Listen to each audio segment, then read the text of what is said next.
In this episode, we focus on remote access because it is one of the most common ways people legitimately manage Linux systems and one of the most common paths attackers try to abuse. When you can administer a machine from across a network, you gain convenience and speed, but you also create a doorway that is visible to others who might not be invited. Secure remote access is not about being afraid of the network, but about treating that doorway like the front entrance of a secure building, with clear rules, strong identity checks, and careful control over what people can do once they are inside. On Linux, the most widely used remote administration method is Secure Shell, SSH, which provides encrypted communication and a way to authenticate users. The challenge for beginners is that SSH can be configured in safer or riskier ways, and small choices can dramatically change how easy it is for an attacker to guess credentials, hijack access, or escalate privileges. The goal here is to understand how SSH works at a high level, why keys and multi-factor methods matter, and what safe administrative habits look like when you are connecting remotely. To build good instincts, start with a simple model of what a remote access session actually is. Your computer and the Linux system you are connecting to are two endpoints that need to agree on three things. They need to protect the conversation from eavesdropping, they need to verify identity, and they need to maintain integrity so commands and responses are not silently altered in transit. SSH is designed to address those goals by encrypting traffic and performing authentication before giving access to a shell or other service. A common beginner misconception is that encryption alone makes everything safe, but encryption only protects the channel, not the identity of the person on the other side. Another misconception is that a successful login is always legitimate if the password was correct, but passwords can be guessed, stolen, reused, or phished. Secure remote access means you harden both the channel and the identity checks, and you also reduce the impact of what happens if a credential is compromised. One of the most important ideas in SSH safety is controlling who is allowed to attempt access at all. If anyone on the internet can reach your SSH service, then anyone can try to guess credentials or look for vulnerabilities, even if they ultimately fail. That constant pressure can create noisy logs, performance overhead, and a higher chance of success for attackers over time. A safer approach is to limit exposure so that only specific networks, systems, or users can even reach the service. Beginners do not need to implement complex network architectures to understand the principle. Fewer people who can knock on the door means fewer opportunities for misuse. This idea pairs naturally with hardening services, because remote access is a service, and services should be reachable only as much as the mission requires. When you reduce exposure, every other control you add becomes more effective because you are defending against a smaller set of attempts. Authentication is the next major pillar, and this is where the difference between passwords and keys becomes important. Password authentication depends on something the user knows, and that can be strong or weak depending on how it is chosen and managed. Even strong passwords can be stolen, and passwords encourage habits like reuse because humans are not good at memorizing many unique secrets. Key-based authentication shifts the model toward cryptographic keys, where the user proves possession of a private key that is not sent over the network. The server holds a corresponding public key and checks that the user can perform a cryptographic operation that only the private key could produce. The practical effect is that there is no password to guess over the network, which greatly reduces the value of brute force attempts. For beginners, it is enough to understand that keys are typically much harder to attack at scale than passwords, especially when combined with careful protection of the private key. Key-based access introduces a different responsibility, which is protecting the private key as if it were a master credential.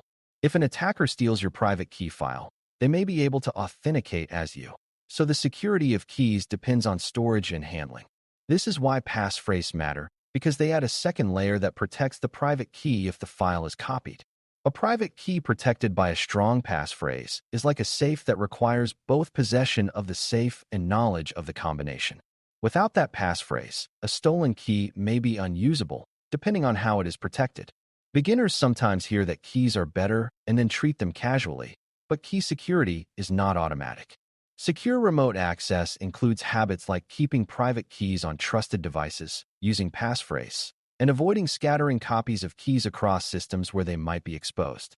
Multi-factor authentication, often shortened to multi-factor authentication, MFA, builds on these ideas by requiring more than one independent form of proof before access is granted. The core concept is that you combine something you know, something you have, or something you are, so that stealing one factor does not automatically grant access. For SSH, MFA often means that even if a password is guessed or a key is stolen, an additional factor is still required to complete authentication. For beginners, what matters most is the risk reduction logic, not a specific product. Attackers frequently succeed by obtaining a single credential, so adding a second factor forces them into a more difficult problem. It also changes the defender's visibility, because unusual MFA prompts, failures, or bypass attempts can become stronger indicators of misuse than simple password failures. Another key concept in secure SSH is preventing credential and session abuse after login. Even if someone authenticates, you still want to restrict what they can do based on their role and on the principle of least privilege. This is where safe admin patterns come in, because the safest approach is not to log in as an all-powerful administrator for every task. Instead, a common pattern is to log in as a normal user and then elevate privileges only for the specific administrative actions that require it, using controlled mechanisms that can be audited. This approach reduces the chance that a mistake, like deleting the wrong file, will happen with maximum privileges. It also reduces the impact if a session is hijacked, because the attacker may not immediately have full administrative power. Beginners sometimes think administrators should always be administrators, but strong security often means separating identity from privilege and making elevation a deliberate, observable step. Safe admin patterns also include careful control of which accounts are allowed to authenticate via SSH in the first place. If many accounts can log in remotely, the attacker has a larger target set to guess, steal, or abuse. Limiting remote access to a smaller set of administrative accounts reduces risk and simplifies monitoring.